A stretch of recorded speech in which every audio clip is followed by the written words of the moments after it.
Agora você vai conhecer o testemunho de vida do Anderson, um cara que foi roqueiro, skatista, e até durante o testemunho ele tentou fazer algumas manobras de skate, mas algumas grandes manobras que não deram nada certo, mas um grande homem de Deus, adorador do Senhor, nosso Senhor e Salvador Jesus Cristo. Conheça agora o seu testemunho. E hoje você vai conhecer o Bill. Bill, ele foi um skatista, né, altas manobras, não sei se ainda ele faz manobra hoje em dia, então nós vamos ir até ele, conhecê-lo, então vamos andando de skate. Para que não aconteça nenhum desastre, a gente não precisa chamar nenhuma ambulância, né? Vamos até o Bill da forma mais segura. E aí, Bill? É o único jeito, cara.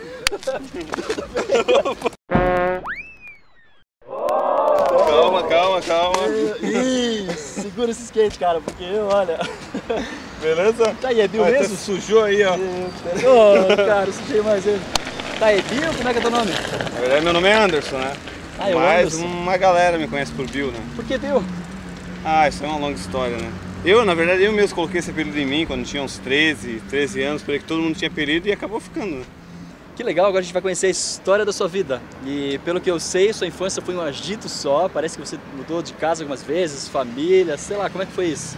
Então, mano, é o seguinte, minha infância foi meio conturbada mesmo. Com 3 anos de idade, meu pai se separou da minha mãe, e daí minha mãe solteira, cuidando de mim, de mais minha irmã mais velha.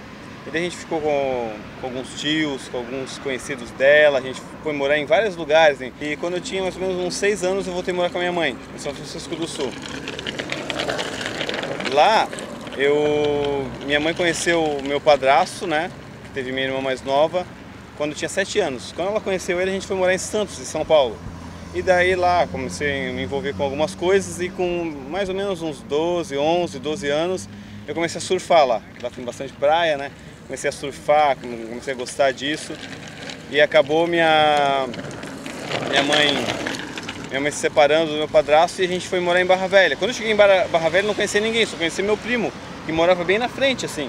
E eu fui lá na praia, assim, pra surfar e era, uma galera, assim, né? E eu pensei, não vou voltar a surfar. E meu primo tinha um skate. E daí a gente vivia nos rolos, né, de roupa, tudo, fiz um rolo do skate dele, comecei a andar.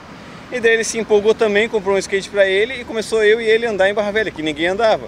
Aí começou a juntar uma galera de Barra Velha pra andar junto, começamos a andar com o pessoal lá, começamos a formar o pessoalzinho do skate mesmo, né? E foi com 15 anos que você começou o envolvimento com drogas? Então, mano, foi assim, eu sempre fugi assim das drogas, só que você acaba se envolvendo, começa a se influenciar pelas pessoas e com 15 anos realmente eu comecei meu envolvimento com drogas, com a maconha primeiramente e depois foi me envolvendo com drogas mais pesadas, até teve um momento que eu quase morri de overdose, uma droga bem mais pesada e assim foi indo, né? A gente começa a se envolver pelas influências das pessoas e começa a querer preencher o vazio e começa a se destruir assim a sua vida, né? Com as drogas. Bom, se você foi surfista, foi skatista, então você tem que mostrar realmente seus dotes, né? Olha, mano, faz uns 10 anos que eu não ando de skate, né? Eu tô um pouco velhinho já, mas a gente pode tentar fazer alguma coisa. Tava em casa de bobeira quando um amigo que agora é da igreja me ligou.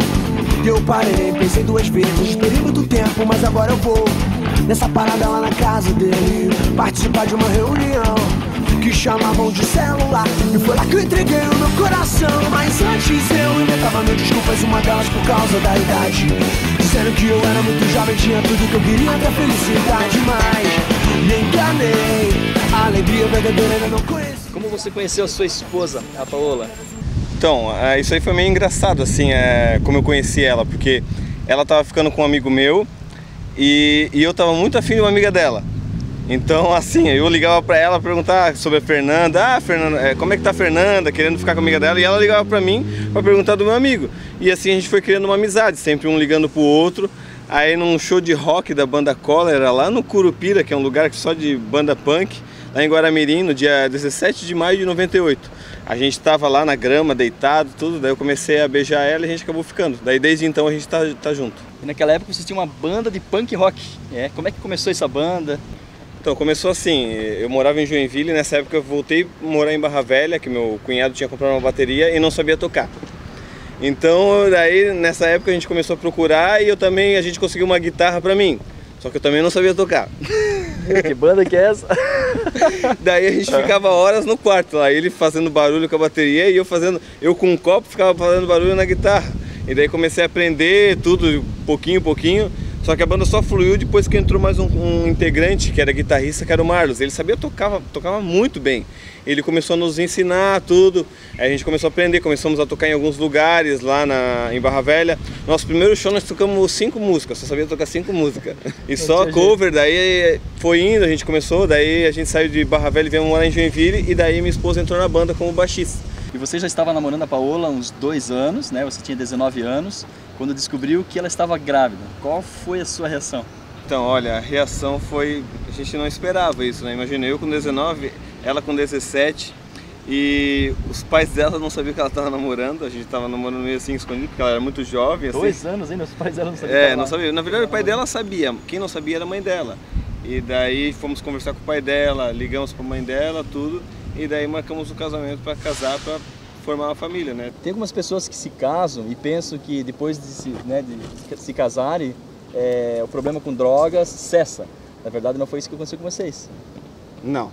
Na verdade, assim, um pouco antes de a gente nos casarmos, a gente estava começando em uma certa denominação, tudo, começamos aí, só que não havia uma conversão real na minha vida, né? Nem da minha esposa. E a gente decidiu, uma certa época lá na praia, parar de usar drogas. Só que eu morava com outros amigos meus, já tinha saído de casa, né? Morava com alguns amigos meus e eu voltei a usar sem ela saber. Então a gente acabou nos casando e ela não sabia que eu tinha voltado a usar drogas. E depois de nos casarmos, moramos um pouco na casa do meu sogro. Então eu falava pra ela que eu ia só lá na casa deles, tudo, só que eu ia lá pra usar drogas. Usava, voltava, às vezes usava até na casa do meu sogro. Olha, parece irado, mas você clamou a Deus dentro de uma lavanderia? Então, cara, eu continuei usando drogas. Através disso, eu e minha esposa já estava quase separando, já quase se divorciando por causa disso, porque eu não queria nem saber. Eu já estava pensando em voltar a morar com a minha mãe, voltar a tocar na banda, porque a gente já tinha parado já, e já não queria saber de nada. E tinha meu cunhado, que é cristão, que ele vinha falar comigo, vinha conversar comigo, e eu pensava assim, pô, o que esse camarada quer se meter na minha vida? E eu não estava nem aí, entendeu, para as coisas, pensava assim, esse negócio de casamento não deu certo mesmo, vou chutar o balde, deixar tudo para trás e vou voltar, continuar usando drogas, vou voltar para a banda, tudo. E daí, só que daí muitas pessoas começaram a orar pela minha vida, interceder por mim. E ele sempre me convidava para ir na igreja, eu sempre dizia que eu não queria saber. E um dia foi o que aconteceu, eu sempre usava drogas na lavanderia, e eu entrei lá na lavanderia e usei drogas de novo. E eu comecei a chorar do nada, comecei a chorar, vi aquele choro. E eu olhei para cima, olhei para o teto e foi minha primeira oração, assim, né, sincera com Deus. Falei, Deus, me ajuda, porque eu não quero mais. E daí naquela semana, depois disso, ele me convidou, eu falei, vamos fazer uma coisa, vou ver como é que é esse negócio, né? Imagina, eu todo roqueiro, Teu cunhado te convidou pra ir na igreja. Eu todo roqueiro, skatista, falei, vamos lá ver como é que é. E eu fui, naquele dia, quando as pessoas chamaram na frente para aceitar Jesus na sua vida, eu fui lá e recebi essa oração. E fui sincero, porque eu queria mudar mesmo. E a partir daquele momento, Cristo mudou a minha vida mesmo. No outro dia, eu já não senti mais vontade de usar drogas. Eu fumava cigarro desde os 14 anos, eu joguei tudo fora. Foi uma transformação de dentro para fora mesmo. Eu não foi ninguém que falou para mim. Eu não senti mais vontade porque Cristo mudou minha vida. Bom, então você era do punk rock, né? O rock em si ele é um tema muito polêmico para você pensar rock com relação a Deus, você aceitar Jesus, né? Há uma polêmica muito grande, né? Como é que você lidou com isso quando você aceitou Jesus? Então, cara, quando eu fui para a igreja, eu fui para uma igreja bem tradicional. E eu sempre gostei de rock. Então foi uma fase bem difícil assim para mim, né? Porque na igreja que eu estava, eles gostavam mais de sertanejo, forró, e nada contra, né? Hoje eu sou bem eclético, mas na época, assim, foi bem difícil. E tinha uma moça que foi tipo nossa mãe na fé, que nos ajudou bastante, e ela tinha se convertido 3 anos antes. E ela começou a nos ajudar, nos dar estudos bíblicos, tudo. E uma vez, a gente sempre entrava no carro dela, ela estava com aquele forró santo, né? Escutando aquele forrozinho santo. E eu perguntei pra ela, né? Falei, Suelen, não tem nenhuma banda de rock pra escutar? Né? E ela me falou da Oficina G3. Meu cunhado também foi lá em casa, trouxe um CD de uma cantora, assim, foi colocando no meu rádio. Eu falei, não, tu pode esquecer, tu não vai colocar isso no meu rádio. Falei, me converti, mas eu não vou escutar essas músicas, né? E quando ela falou da Oficina G3, eu fiquei, né, Oficina G3 com essa banda na mente. E fui numa loja comprar o CD. E eu andava, na época era com o Discman, né? Sempre escutava uma banda chamada Catedral, sempre estava ali, eu só escutava aquilo ali. E fui comprar o CD do Oficina G3. Entrei na loja, procurei, tem. Eu já fiquei feliz, né? Tem o CD, já fiquei feliz. E tava indo pra casa e pensei, vou escutar o CD. Coloquei o CD no Discman, vou escutar dentro do ônibus. Aí tava lá escutando, a música começou, eu comecei a chorar dentro do ônibus, escutando aquela música. E se as pessoas forem ver, né, um rock, como um rock pode fazer a pessoa chorar? É que Deus, ele fala de várias maneiras, a gente não pode limitar Deus numa caixinha de fósforo, né? E hoje você continua tocando alguma coisa e tem a banda de rock ainda? Olha, mano, quando eu me converti, eu tinha uma vontade tremenda de montar uma banda de rock. Até estava conversando com um rapaz de outra denominação também, pra gente montar e ficar aquela vontade, assim. Porque eu queria muito ajudar as pessoas, né? Eu ia numa loja de skate ali e começava a falar das coisas de Deus. Quando eu ia ver, estava cheio de skatistas assim em volta de mim. Ele falando sobre Adão, sobre as coisas da Bíblia, nem conhecia direito, né?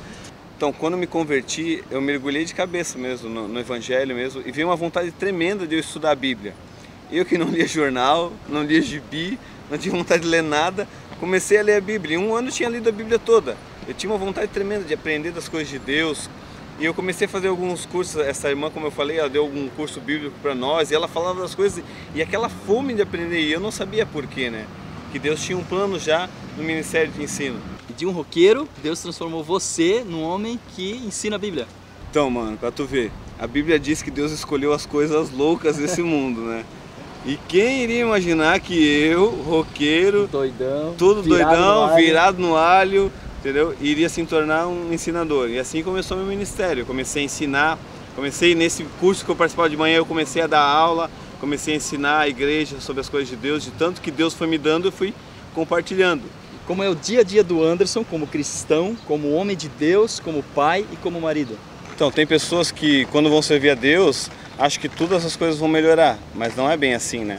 Nós tivemos algumas dificuldades no nosso casamento, mas conhecemos alguns cursos que vai te aperfeiçoando em Deus. Conhecemos o Casados para Sempre, que nos ajudou no nosso relacionamento. E assim nós vamos indo, buscando a Deus em oração, em jejum, se fortalecendo em Deus. Bom, agora eu quero fazer contigo um jogo de perguntas rápidas. Eu vou fazer uma pergunta, tá? E você fala apenas uma palavra, tá ok? A primeira é, o que te deixa triste? Pecado. Pecado. O que leva a fé em Jesus? O amor. Qual o maior sonho da sua vida? O céu.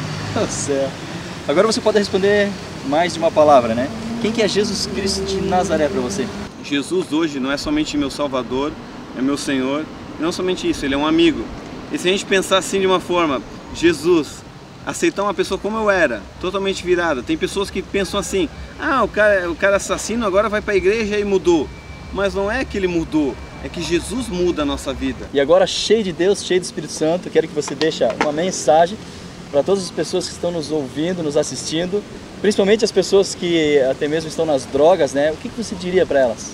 O homem tem um vazio dentro de si. E hoje eu sei disso porque eu tentava preencher esse vazio com as drogas, tentava preencher com a música. Tem pessoas que querem preencher com várias coisas, até mesmo com o sexo, com várias coisas, querem preencher esse vazio. E nunca conseguem se preencher, porque o vazio que nós temos é do tamanho de Deus, só Deus pode preencher esse vazio. Você que está procurando refúgio nas drogas, até mesmo por um problema familiar, da sua família, ou até mesmo por separação dos seus pais, por alguma coisa, como eu vivi, eu quero dizer uma coisa para você, você pode encontrar em Jesus o que vai preencher esse vazio. E você venha encontrar realmente aquilo para que nós fomos feitos, né? Para adorar o Senhor. Através disso você vai ter uma alegria completa, com certeza.